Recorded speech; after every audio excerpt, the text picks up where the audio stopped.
alguns teólogos também acreditam que esse é um dos fatos que nos mostra que Timóteo era um pouco isolado. Paulo vai dizer que Timóteo ele é um garoto tímido, é um garoto quieto. E a Bíblia vai dizer que ele foi criado pela sua avó e pela sua mãe. Na segunda viagem missionária, Paulo escuta o testemunho deste jovem, em Atos 16, e ele chama esse garoto porque ele viu que Timóteo tinha um bom testemunho. E Paulo chama ele para fazer parte da escola apostólica, e Timóteo vai caminhar com Paulo, e Timóteo aprende com Paulo. E agora, na primeira e na segunda carta de Paulo a esse jovem, nós vamos analisar o contexto em que ele vivia. Não era um contexto muito fácil. Timóteo tinha muitos problemas na sua vida. Timóteo tinha problemas de saúde. É por isso que Paulo vai aconselhar Timóteo a beber vinho, por causa das muitas enfermidades que ele tinha.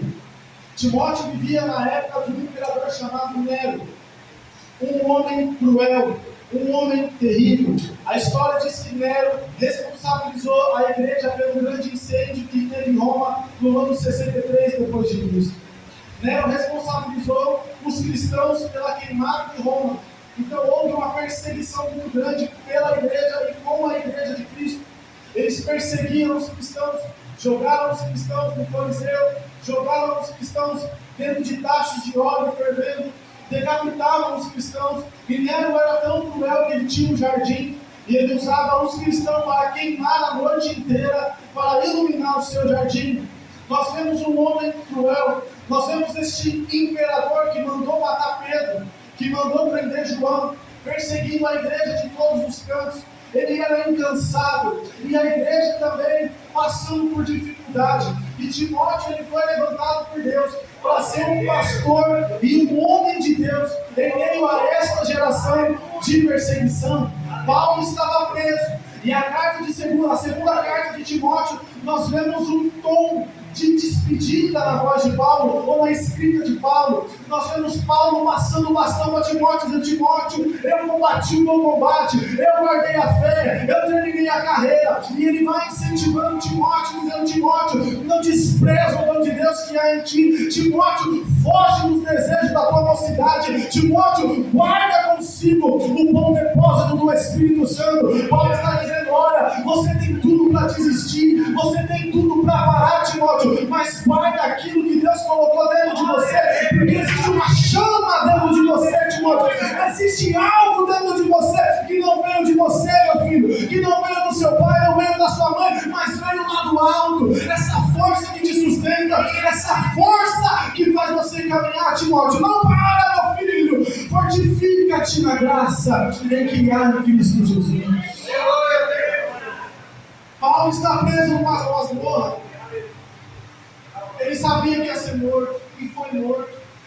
Paulo foi decapitado pelo imperador. Agora imagine comigo, irmãos, como é que um jovem vai suportar um fardo desse tamanho? Dentro da igreja havia falsos mestres, falsos doutores. Eles deturpavam a Bíblia, eles deturpavam a palavra de Deus. E Paulo vai incentivando Timóteo: pregue em tempo, pregue fora de tempo, prega no trabalho, prega na faculdade, prega nas redes sociais, prega em tempo e fora de tempo. O seu patrão abriu uma brecha, prega em tempo e fora do tempo. Eu estou desanimado, prega em tempo e fora de tempo. Eu estou endividado, prega em tempo e fora de tempo. Eu tenho tudo para parar, prega em tempo e fora de tempo. Porque a Bíblia diz aqui, Timóteo, que no Senhor conhece os que são seus. O Senhor conhece os que são seus. Quem te conhece, irmão, mais profundo, não é o seu líder de jovens, não é a líder das irmãs, não é ninguém da igreja. É Deus. Ele conhece os que são seus. 2 Timóteo 2,19. O Senhor conhece os que são seus.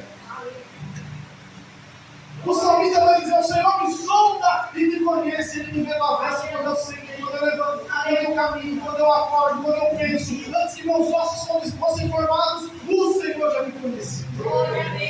Ele se lembrou os meus dias, Ele sabe o meu amanhã, Ele sabe o meu março, meu janeiro, meu fevereiro, meu abril, meu junho, meu 2027, meu 2028, até todos os seus dias, irmão, estão escritos em um livro, porque Deus te conhece. Jesus disse que Ele conhece todos os fios que tem na sua cabeça. Ele te conhece por dentro, Ele te conhece por fora, Ele sabe a sua limitação, Ele sabe a sua dificuldade, irmão. Ele te conhece. Aleluia. E Paulo vai alertando Timóteo e fala: Timóteo, toma cuidado com a sua fé. Toma cuidado com a sua fé. Capítulo 1, versículo 18, ele vai dizer: este mandamento te dou, meu filho, que segundo as profecias que houve acerca de ti, milites elas por boa milícia, conservando a fé e a boa consciência, o qual alguns rejeitando fizeram naufrágio. O que Paulo vai dizer aqui, Timóteo? A sua fé precisa ser cuidada. Porque muitos que não cuidaram da sua fé, naufragaram na fé. E Paulo diz muito aqui na primeira e na segunda carta acerca de uma coisa chamada apostasia. Ele diz: Timóteo, nos últimos dias, os homens abandonarão a Deus, abandonarão a verdade, terão comichão nos ouvidos, serão enganados por demônios, serão enganados por falsa doutrina. Mas tu, porém, filho meu, permanece naquilo que você aprendeu.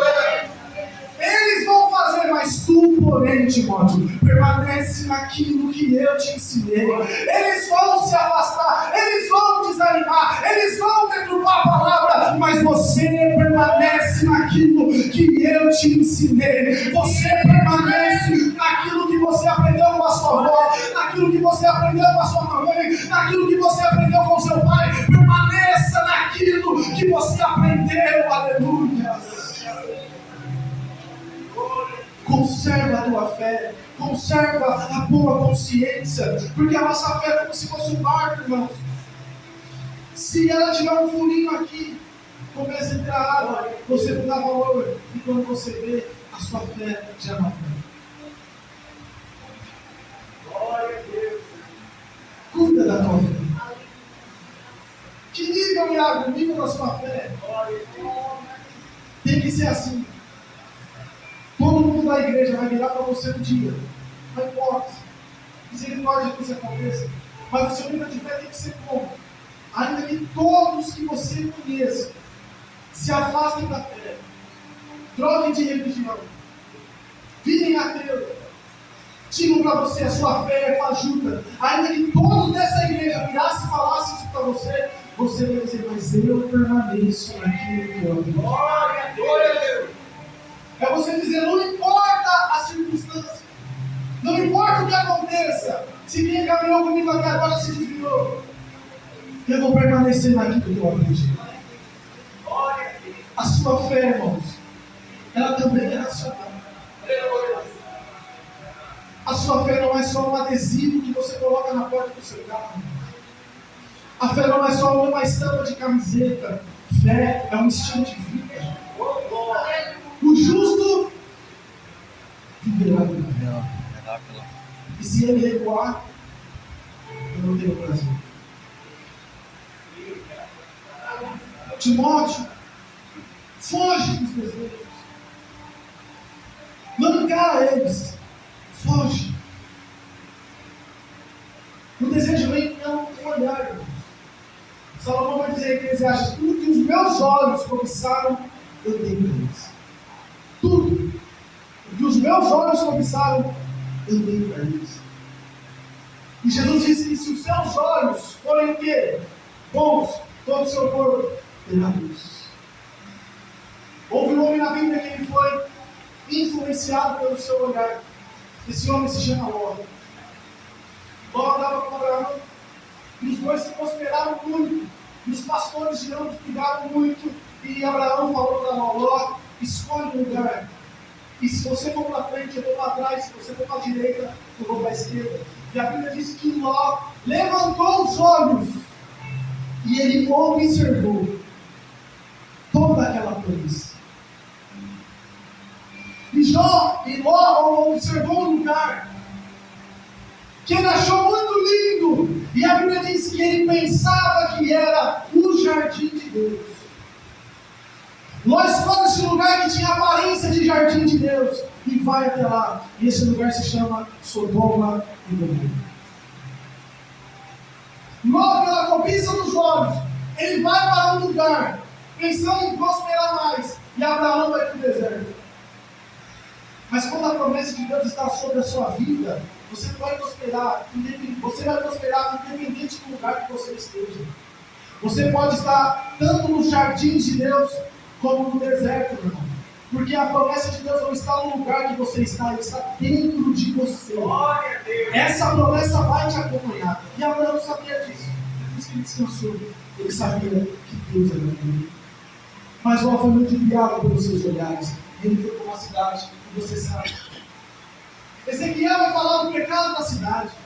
Ezequiel vai falar, olha, um dos pecados de Sodoma e Gomorra era a vaidade. Deus tinha prosperado tanto Sodoma e Gomorra que eles não emprestavam ao pobre. Eles não ajudavam os necessitados. Eles guardavam o pão para si. Eles não ajudavam ninguém. Eles eram orgulhosos e também cometiam pecados sexuais como a homossexualidade. Deus observa isso. E Ele vai enviar os anjos para destruir a cidade. Escute, por mais que você for para essa cidade, que os seus olhos te levaram para um lugar muito longe, saiba que Deus está te dando uma oportunidade para você fugir de lá. A Bíblia diz que os anjos de Deus foram lá. Eles pregaram para Ló. Eles disseram, Ló, chama todo mundo que da sua família, os seus genros, prega para ele em tempo e fora de tempo. E diz que o juízo de Deus vai cair sobre Sodoma e Gomorra. Ló se levanta e vai pregar para os seus genros. E ele diz para os seus genros, se levantem e fujam pela vida de vocês. E a Bíblia diz que eles pensaram que Ló estava morto. Eles pensaram que Ló estava morto. Amanheceu e os anjos começaram a apertar a Ló, dizendo, fuja pela tua vida. E a Bíblia diz que ele começou a se demorar muito. Ele começou a enrolar muito, a ponto do anjo pegar pela mão dele, tirar ele da cidade e diz, Ló, fuja pela tua vida, escapa-te pela tua vida, fuja pela tua vida. É o que o Senhor está dizendo para você, escapa-te pela tua vida.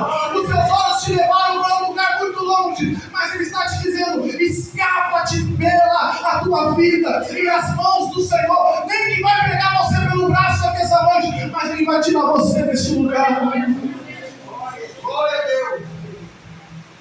A Bíblia diz que os anjos pegaram a mão de Ló porque Deus era misericordioso. Deus era misericordioso. E Paulo vai dizer, Timóteo, desperte-se. Desperte-se. O irmão Daniel olhando aqui e falou, olha, até os jovens vão se cansar. Até os jovens vão se fadigar. Mas os que esperam no Senhor, os que esperam no Senhor, renovarão as suas forças. E o inimigo está dizendo, você não fica esse ano na igreja, mas os que esperam no Senhor vão renovar as suas forças. O diabo quer parar você, mas Deus está dizendo, o que espera em mim, eu vou trazer força, eu vou trazer força para você. A palavra Satanás significa o opositor, o adversário. Ele é aquele que se opõe a tudo aquilo que Deus tem para você. Esse é o nome dele, enganador, adversário, opositor. Por mais que seja pequeno aquilo que você faz para Deus, ele está se opondo. Ele está se opondo contra você. E ele lança seta, ele lança pensamento, ele envia pessoas, até as que você ama, até as que você gosta. Ele envia, e ele fala, e ele te desanima, e ele diz que você é fraco, que aqui não é o seu lugar, que você vai parar, que você vai morrer, e que você não tem futuro, e que você não tem esperança, mas a palavra dele cai por terra essa noite, e a Bíblia vai dizer que nenhuma ferramenta preparada contra você vai prosperar, diz o Senhor, porque Ele conhece os que são seus. Tem um provérbio que eu não lembro muito bem o versículo, mas diz que como o pássaro que vagueia e não tem onde pousar, assim é a palavra de maldição. Eles podem lançar palavras de maldição para nós, mas como um pássaro que vagueia, que não tem aonde pousar, ela pode vir contra você, mas ela não tem aonde regar os corações. Você tem um guarda que não dorme. Você tem um guarda que não tosqueneja, ele não cochila. Aleluia. E Deus sabe o que vai dizer? Que o Senhor cuida dos seus amados enquanto eles dormem. Timóteo sofre comigo. Como assim, Senhor? Não é só prosperidade, não é só porta aberta, não. Eu tenho um convite para você, Timóteo. Que escolha você vai ter essa noite? Você não tem escolha nenhuma. Eu estou te convocando para uma guerra.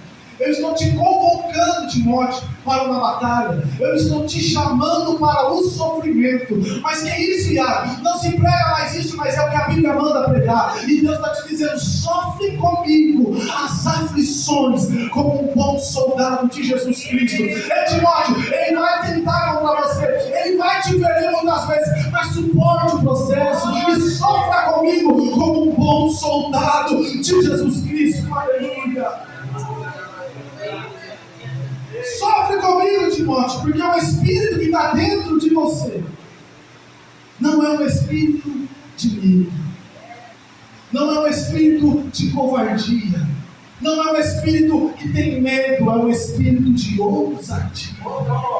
É o Espírito que te dá ousadia, que te dá graça, que te levanta, que te sustenta. É o Espírito Santo que está dentro de você. Eu me lembro, pastor, uma vez quando eu servi o exército, nós fomos fazer um campo. E nesse campo, eu era na infantaria, a gente ia fazer uma infiltração no terreno de um inimigo. Era uma simulação. E a gente teve um plano operacional. A gente tinha que colocar comida para 2 dias, água para 2 dias, remédio, água, munição sobressalente, fuzil, capacete, mochila. Quase 50 quilos de peso. A gente teve uma planta operacional e a gente começou a caminhar. 7 horas da noite. E a gente começou a caminhar e quando a gente começa, a gente está 300%. A gente vê nosso amigo, dá risada, a gente brinca. E eu estava ali caminhando.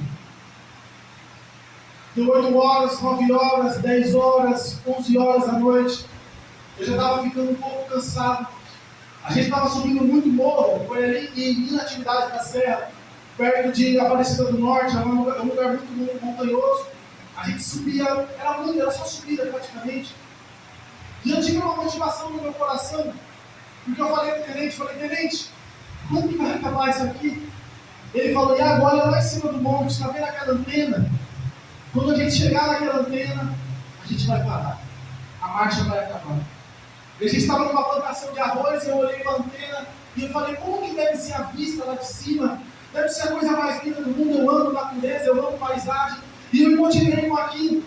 As forças começaram a se acabar. Os irmãos têm ideia, tenente baixou, o carro baixou, o sargento baixou, que não aguentou fazer a marcha. E eu comecei a ficar um pouco para trás.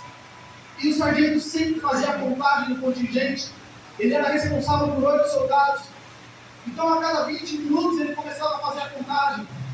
Ele falava contagem, aí o soldado da frente dizia, soldado Denner, estou aqui. Soldado Jonathan está aqui. Soldado Vergara está aqui, que eu lembro os meus companheiros. E eu aqui, soldado Mendes, era o meu codinome. Soldado Mendes, estou aqui. E ele tirava a foto de 10 em 10 minutos. Só que eu comecei a perder a força, todo mundo começou a desanimar.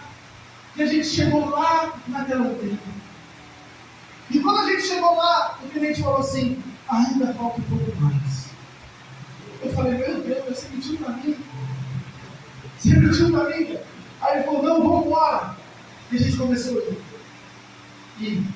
e 1h da manhã, e 2h da manhã, 3h da manhã, e o lugar que nós somos capazes. E daqui a pouco ele foi tirar a falta. Soldado Daniel, soldado Jonathan, soldado Vergara. Cadê o meme? Eu lá atrás. Estou aqui, senhor. Ele já está perguntando assim, o irmão Paulo é especialista, ele foi tenente. Eu estava com a mochila assim, e ele desceu ao meu irmão. Ele pegou no meu braço e falou, vamos embora. Você já andou a metade do caminho. Continua, Renato. Continua, mesmo. Vambora. Daqui a pouco o comandante vai dar um toque de trombeta e você vai poder descansar um pouco. Porque a cada 50 minutos a gente tinha uma pausa de 10 minutos.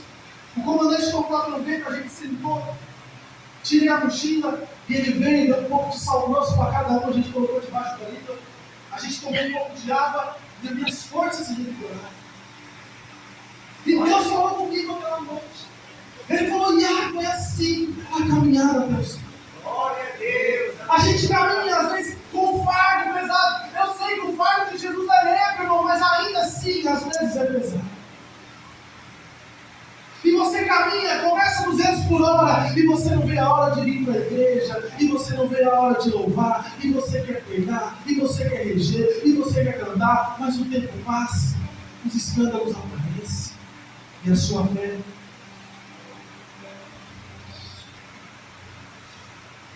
e o seu coração não palpita mais para Deus uma vez. E Jesus vai dizer, olha, nos últimos dias, porque por aumentar a iniquidade, o que ele vai dizer? O amor de muitos vão se esfriar. E a palavra amor ali é o amor ágape. É o amor para as coisas de Deus. É tanto escândalo, é tanto problema, é tanta coisa que a gente vai vendo que a nossa fé vai esvaziando. A gente recebe profecias falsas que não se cumprem, nos frustramos e culpamos a Deus, queremos apontar o dedo na cara de Deus, dizer, o Senhor mentiu para mim, não. E a nossa fé é assim, e todos os dias Deus vai te chamando. Cadê o Paulo? Cadê o ciclo de oração? Cadê o Iago? Cadê o Murilo? Cadê o Iete? E às vezes a nossa voz é ficando cada vez mais longe, cada vez mais distante. Só que quando a gente pensa que acabou, a gente quer jogar a toalha, ele desce ao nosso mundo. Oh, aleluia. Oh, irmão, quando ele desce, não tem como a gente se constrange. Como ele fez com Ló, ele pega pela mão e fala, caminha um pouco mais. Ore um pouco mais, porque o que há de vir virá, não vai tardar. O escape eu já preparei para você, aquilo que você precisa eu já estou preparando para você, o alívio eu estou preparando para você, mas caminhe um pouco mais, irmão. Sofre comigo as aflições como um bom soldado. Eu tenho ânimo para dar para você. Eu tenho forças para trazer para você. Ó Timóteo, não para, não, continua. Porque grandes coisas o Senhor tem ainda para fazer na sua vida. Grandes obras o Senhor tem ainda para cumprir na sua vida. Quantas pessoas você não vai ajudar com o seu testemunho? Quantas pessoas não vão se motivar pela história que você vai contar? Quantas pessoas não vão se animar quando você dizer tudo aquilo que Deus fez através da sua vida? Ô Timóteo, não para. Desperta o dom de Deus que há em ti. Desperta o dom de Deus que há em ti. Aleluia.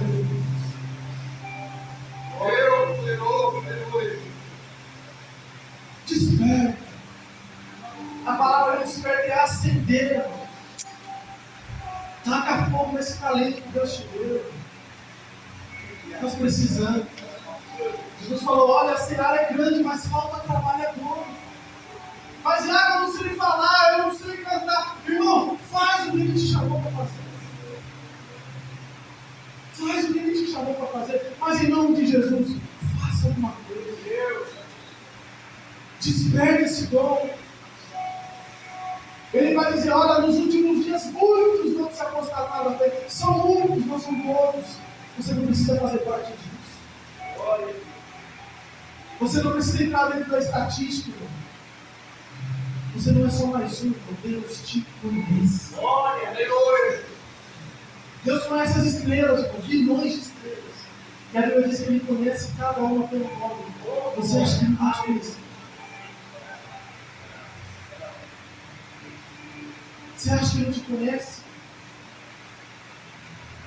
Timóteo passou dor, Timóteo passou perseguição, palavras contrárias, mas tinha algo dentro dele, que era o Espírito Santo.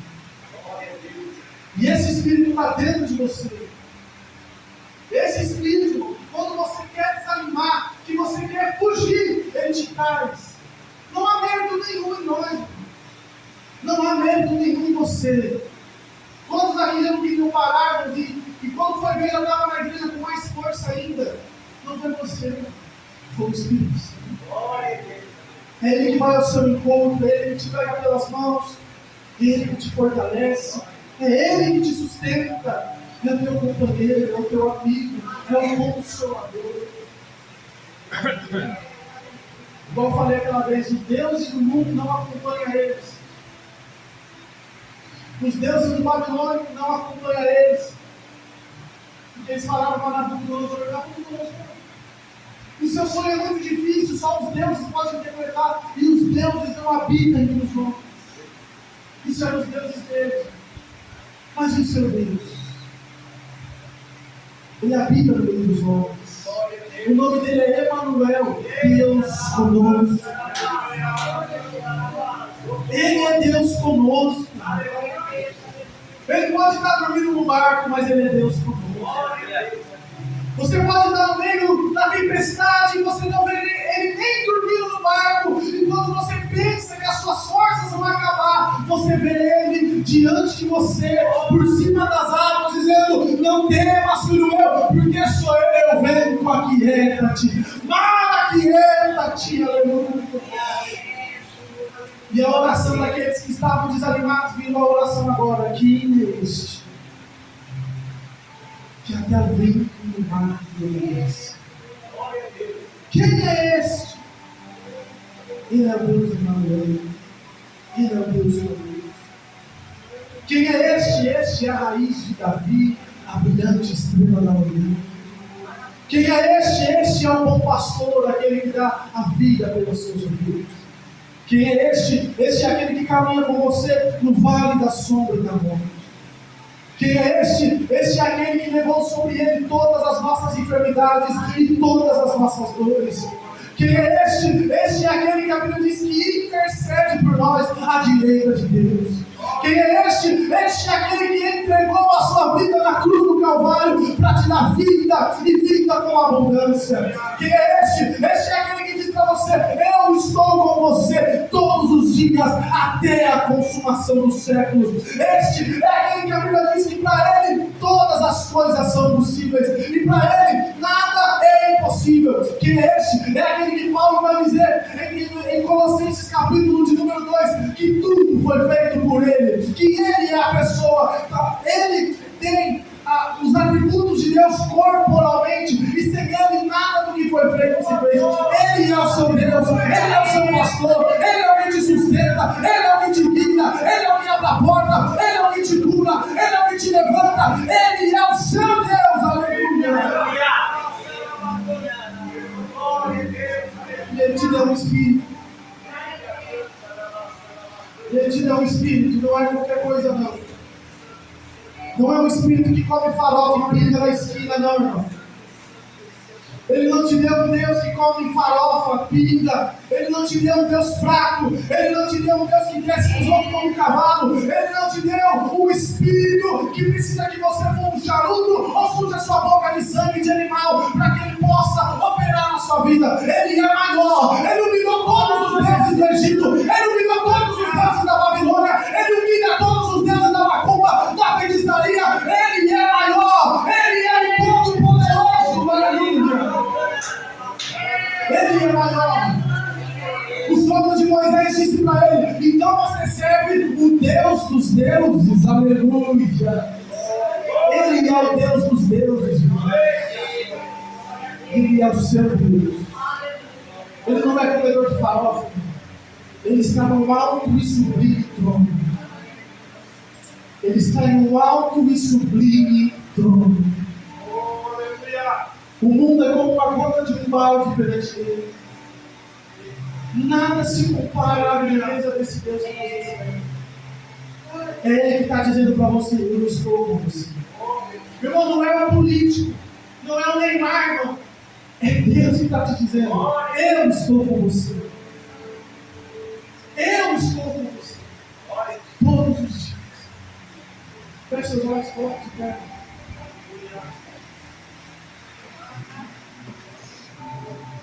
Deus, por favor.